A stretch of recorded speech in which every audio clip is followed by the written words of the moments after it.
Welcome dear students to the Path online tutorials. Dear class 11th students, as we are doing our chapter blood, fluids and circulation. So today I will start with a new topic with you and that is blood groups. Blood groups. तो आज हम start कर रहे हैं बेटा blood groups. Blood groups में सबसे पहले मैं आपके साथ कंसेप्ट डिस्कस करूंगी ABO blood groups. ABO blood groups. ABO blood groups के हिसाब से हमारे पास जो 4 ब्लड ग्रुप बनेंगे वो कौन कौन से होंगे?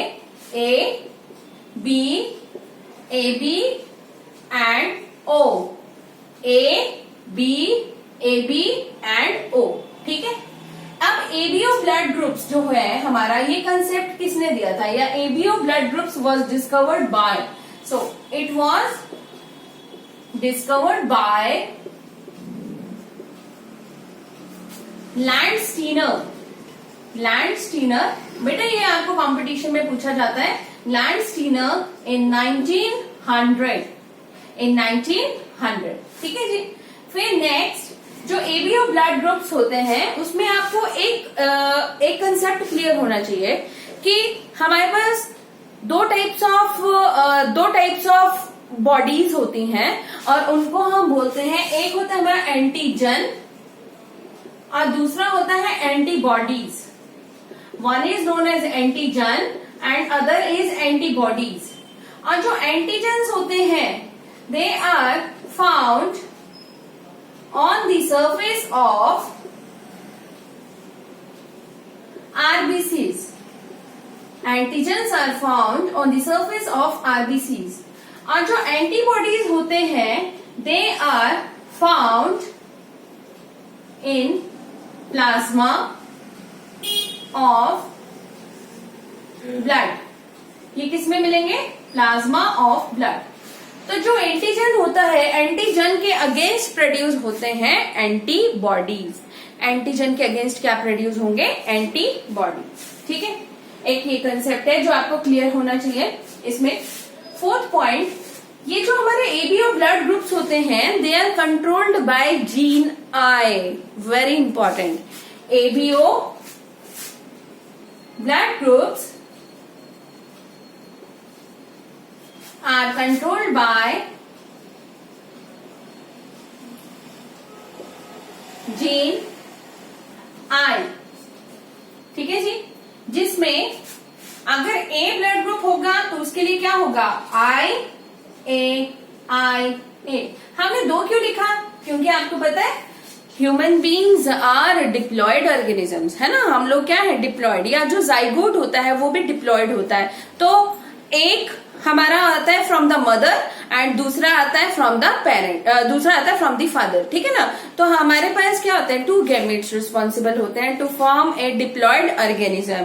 ठीक है. तो इसलिए हम ये पेयर्स में लिखते हैं हमेशा. तो ए ब्लड ग्रुप के लिए क्या होगा? आई ए. इनको जीन कौन सा कंट्रोल कर रहा है? आई. तो आई ए. ठीक है. या फिर हम और क्या लिख सकते हैं? आई ए आई ओ. IAIO. अभी मैं IO भी बताती हूँ आपको, रुको. इसमें क्या होता है? It is controlled by gene I, जिसमें IA and IB are dominant over IO. ठीक है ना.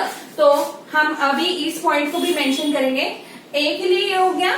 B के लिए क्या होगा बेटा? IB IB IO. ठीक है. इस आईओ का कोई सिग्निफिकेंस नहीं है. This is recessive. आपने वर्ड पढ़ा ही है जेनेटिक्स में in class 10th. What is meant by recessive and dominant? जो अपने आप को एक्सप्रेस करेगा वो होगा डोमिनेंट और जो अपने आप को एक्सप्रेस नहीं कर पाएगा वो होगा रिसेसिव. राइट. ठीक है. तो ए के लिए हो गया, बी के लिए ये हो गया. ये मैं इसके क्या लिख रही हूँ? जीनोटाइप्स. ठीक है ना. ए के लिए क्या पॉसिबल है, बी के लिए क्या पॉसिबल है, ओ के लिए क्या पॉसिबल होगा? IO. एंड AB हमारा चौथा ब्लड ग्रुप AB, उसके लिए क्या पॉसिबल है? IAIB. सो ये क्या है हमारे? ये हमारे हैं फिनोटाइप्स। फिनोटाइप्स क्या होते हैं? जो अपने आप को फिजिकली एक्सप्रेस कराते हैं उसको हम बोलते हैं फिनोटाइप्स। तो ये हमारे ब्लड ग्रुप्स में एबीओ में कौन से ब्लड ग्रुप पॉसिबल है? किसी का blood group A, B, O and AB, ये कोई भी पॉसिबल है। तो these are phenotypes and these are, ये जो हमारे 6 हैं 1 2 3 4 5 6, ये क्या है? हमारे जीनोटाइप्स। ठीक है बेटा, these are genotypes. Yes dear students, तो हम डिस्कस कर रहे थे ब्लड ग्रुप्स। अब इसी के अंदर मैंने आपको अभी बताया कि जो एबीओ ब्लड ग्रुप्स होते हैं they are controlled by gene I. तो इसमें क्या होता है? I A and I B are dominate, whereas IO is recessive। ये क्या है? रिसेसिव। क्लियर बच्चों? ठीक है। अच्छा, अब एक और चीज मैं बताती हूँ। अगर जो सरफेस ऑफ आरबीसीज पे है ना, जो सरफेस ऑफ आरबीसीज है, जैसे मैंने आपको बताया antigens are always present on the RBCs, whereas the antigens के अगेंस्ट कौन प्रोड्यूस होता है? एंटीबॉडी। और वो भी कहाँ पे प्रोड्यूस होता है? That also produced in the plasma of our blood. तो अब क्या होगा कि जैसे मैंने आपको बताया कि अगर एंटीजन्स हमारे, सपोज करो हमारे पास है ए एंटीजन ऑन आरबीसी, तो इसके अगेंस्ट क्या होगा? एंटी बी प्रोड्यूस होगा। Anti B antibody is produced in plasma। Antibodies क्या होते हैं? Antibodies are the proteins which will fight against antigens. ठीक है। नेक्स्ट, अगर बी एंटीजन होगा, बी एंटीजन ऑन आरबीसीज, तो इसके अगेंस्ट क्या प्रोड्यूस होगा? Anti A antibody in plasma. ठीक है, इतना आपको क्लियर हुआ? अब इसी के बेसिस पे मैं आपको एक टेबल बताती हूँ। ठीक है,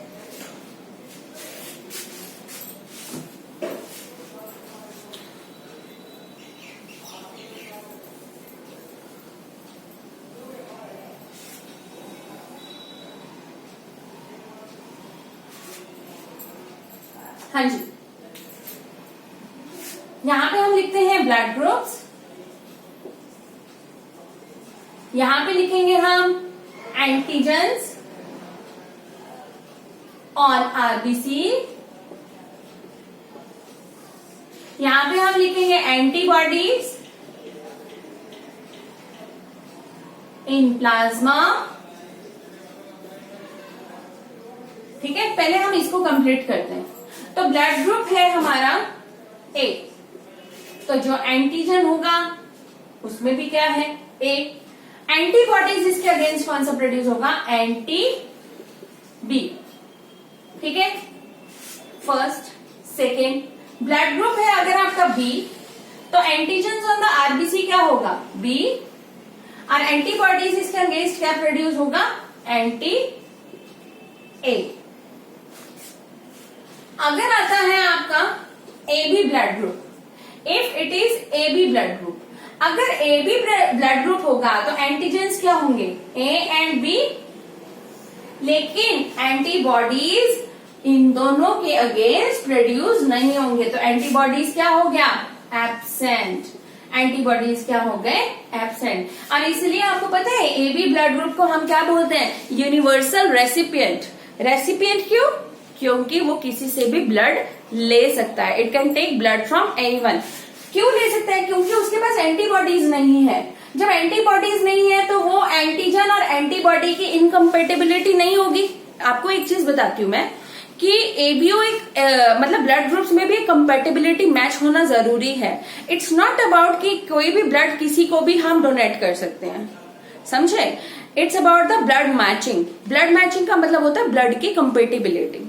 अगर ब्लड इनकम्पेटेबल होगा, कोई भी ब्लड अगर इनकम्पेटेबल होगा तो उससे क्या हो जाएगा, इनकम्पेटेबल के कारण ब्लड क्लॉट हो सकता है, ठीक है ना। इट कैन एंड अगर वो उसके अंदर ऐसे रिएक्शंस हो जाएंगी, अगर हमने इनकम्पेटेबल ब्लड को चढ़ा दिया है एक किसी भी डोनर ने किसी भी रिसिपिएंट के अंदर, तो उसके कारण क्या हो सकता है, there can be incompatibility and incompatibility leads to, it can lead to anemia, it can lead to in severe cases it can lead to death, ठीक है ना, समझ गए। तो उससे क्या हो जाता है, एग्लूटिनेशन हो जाती है, एग्लूटिनेशन हो जाती है या फिर क्या कह सकते हैं, क्लम्पिंग हो जाएगी, जिसके कारण क्या हो सकता है, ब्लड क्लॉट हो जाएगा, ब्लड वहीं पे हमारा क्लॉट हो जाएगा एंड जिसके कारण it can lead to death. तो ब्लड इनकम्पेटिबिलिटी नहीं होनी चाहिए, ब्लड कंपेटिबिलिटी होना चाहिए। तो अब यहाँ पे एंटीबॉडीज नहीं है कोई फाइट करने के लिए। जब एंटीबॉडीज नहीं है फाइट करने के लिए तो it can the blood can be donate,